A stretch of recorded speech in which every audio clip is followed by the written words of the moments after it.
Everybody okay back here? Everybody's fine. Did my spirit look like Bobby Lashley's? Be honest.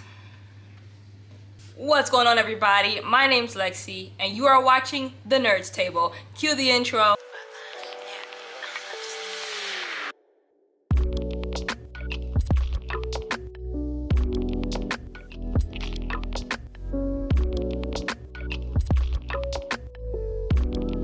What's going on, everybody? So today we're gonna be reacting to another video. Thank you guys, oh my god, so much for like the support that I got on the last video. My mind was blown. So thank you guys so much for that. Let me know if you like my shirt. I love this shirt. I think I got it from FYE, I think. Don't quote me on that. Anyways, I think I got it from FYE. So let me know if you like my shirt.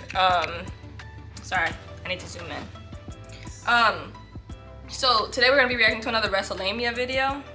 It is 10 WWE pay-per-views that absolutely peaked with the opening match. So basically, the opening match was the best thing at the was the best thing at the pay-per-view, and the rest was like yeah. So let's see what this is about. Is that how like Canadians say about? Let me stop for a Canadian, but like I'm gonna whoop your boat. The WWE have had a habit throughout their decorated history of putting the show stealer on first. The talents who have gone first have put on a classic matchup, and as a consequence, everything that comes after the opening match is paled in comparison. Join us now as WrestleMania looks at 10 WWE pay-per-views that peaked with the opening match. Be sure to subscribe and hit that notification bell for daily wrestling videos, and follow us on Facebook for exclusive lists. Also check out WrestleMania.co.uk and an on-wrestling channel. Incredible. In Hell in a Cell 2020. Upon turning heel in the summer of 2020, Roman Reigns' first opponent would be his cousin Jey Uso. On paper, the idea of Jey being a viable threat to Reigns and his Universal title seemed questionable, but WWE executed the storyline to perfection. The payoff... Did he just do like a leg drop from this? Okay.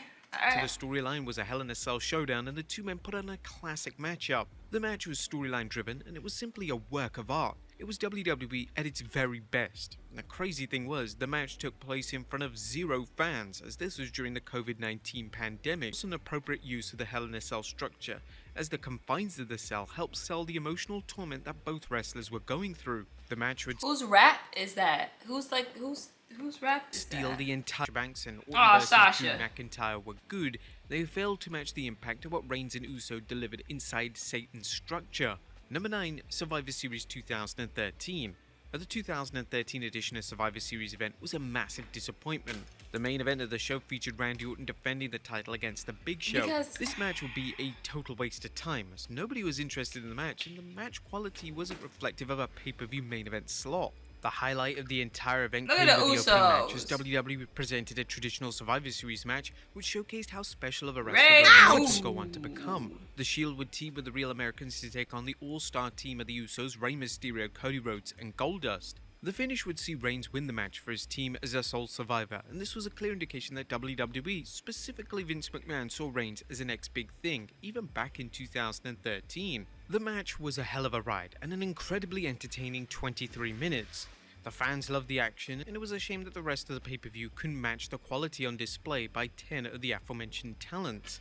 Y'all remember when Randy Orton was like punt kicking everybody? Like, okay. TLC 2014. In 2014, WWE attempted to do something new and unique with the TLC pay-per-view event. Tables, ladders, and chairs would become tables, ladders, chairs, and stairs. Whilst WWE trying something fresh was appreciated, the new concept simply didn't work, as their stairs between The Big Show and Eric Rowan was one of the worst matches of 2014.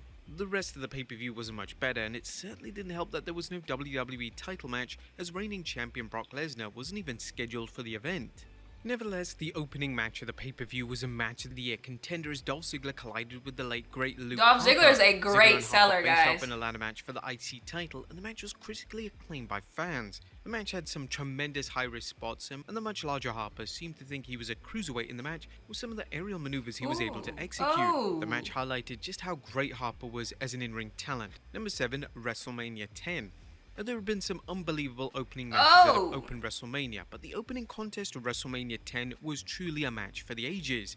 Bret and Owen Hart would collide, and the match was without question not just the best in-ring match of the entire pay-per-view, but one of the greatest matches in WrestleMania history. The match couldn't have been booked any better, as Owen secured the win, showing everyone that he was just as good as his brother. Bret would ultimately go on to win the WWE title in the main event, where he defeated Yokozuna, so it was a fine night for the Hart family. The pay-per-view did have some other highlights, such as Shawn Michaels colliding with Razor Ramon in a ladder match, but the opening match between Bret and Owen certainly set the template on how to open the biggest show of the year. Number 6, Bragging Rights 2010. The 2010 Bragging Rights pay-per-view had some of the biggest names in WWE history featured on the card.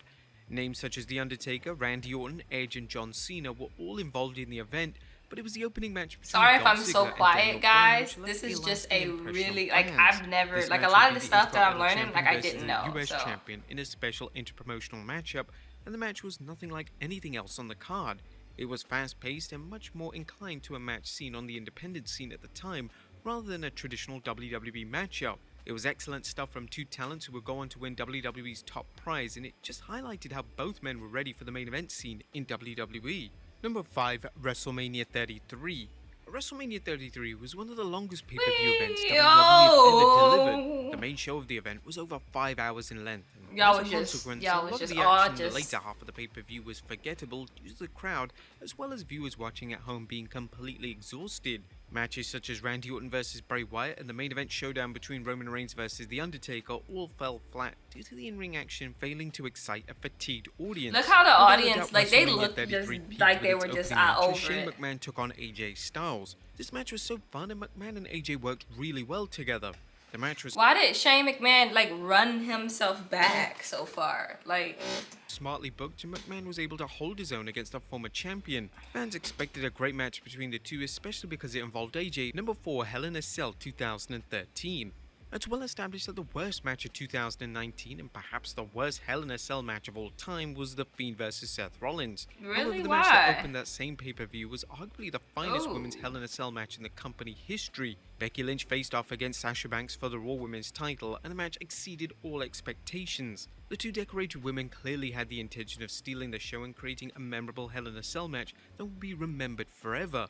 The only downside to Lynch and Banks' time in Hell in a Cell was that the pay-per-view had ultimately peaked with the first match. Sasha Banks just keep coming with her knees, like. An impossible task of following such a classic matchup. Number 3, Battleground 2017. The 2017 Battleground pay-per-view was critically panned by fans as well as notable wrestling journalists such as Dave Meltzer. The pay-per-view seemed to represent everything that wasn't working about the SmackDown product. Dang, The pay-per-view relax. stood out for all the wrong reasons. The main event of the show saw Jinder Mahal retain his WWE title against Randy Orton in a truly awful Punjabi prison match. The pay-per-view kicked off with a match for the SmackDown tag titles as the New Day took on the Usos. This match was truly special, and it showcased just how well the two beloved tag teams worked together. The two teams incorporated storytelling combined with some of the finest in-ring action to steal the show. The match was so appreciated by fans that they claimed after the show on social media that Why they just beating on Xavier Woods? It's hard to disagree with this sentiment. Number 2, Backlash 2018. Former WWE Champion The Miz is often criticized for not being great in the ring, but at Backlash 2018, The Miz proved his critics wrong, as he delivered a performance of a lifetime against Seth Rollins. The two would face off in the opening contest of the pay-per-view for the I like The Miz, Intercontinental by the title. way, so It was don't such a come in that surprise mic. to see Don't such do a that. stellar Don't match do that unfold. little The thing. two I just like The instantly Miz. clicked, and The Miz seemed motivated and hungry to deliver an absolute classic. It's hard to disagree with the claims that this was The Miz's greatest match, as it was certainly one of his finest outings. The rest of the pay-per-view was incredibly disappointing, with nothing noteworthy happening. The main event of the show saw Samoa Joe take on Roman Reigns. This match was met with profanity-fueled chants, as well as chants for wrestlers that weren't even WWE at the time. Thankfully, the pay-per-view match card had The Miz vs Rollins, or else that pay-per-view could have been a serious contender for one of the worst events of the PG era. And number 1, the Royal Rumble 2014. After the first 30 minutes of the 2014 Royal Rumble pay-per-view had taken place, fans were under the impression that the pay-per-view could be an all-time classic. Daniel Bryan and Bray Wyatt had just collided in the opening contest, and the match was outstanding, and it was a standout match in both men's respective careers. Once the match had taken place, the pay-per-view just seemed to fall apart. Cena vs Orton's title match was met with disdain from fans who had no interest in seeing the match for what seemed like the 100th time. The actual Rumble He said match for what was seems like the insanely 100th controversial time. and the match saw fans turn on everyone in the match, as they refused to put on immensely popular Daniel Bryan in the Rumble. When Batista won the match, the fans outright rejected WWE's creative vision to make Batista the top babyface in the company. Ultimately, the pay-per-view became synonymous with the trend of WWE refusing to listen to the fans and making major booking decisions that fans simply had no desire in seeing. And there you have it, folks. 10 WWE pay-per-view. Yo, I'd have been like, bro, cash me outside. How about that? Cause you're not about to do that to me. Make sure y'all like, comment, subscribe. Thank you guys so much, so much, so much. We're like, I know I say this a lot, but I like genuinely mean it. You guys are making my dreams come true. It's like, when things seem like they're like falling for me, it's like you guys like are like, no, it's not gonna fall for you, we're gonna hold it up. And so thank you guys, thank you so much for subscribing and liking and commenting and sharing. So thank you guys. Please make sure to continue to support, because I'm gonna support, and we gonna support because we the Nerds Table. Ain't nobody said the table but us. Anyways, to end this off, I'm Lexi and you've just watched the Nerds Table. Peace.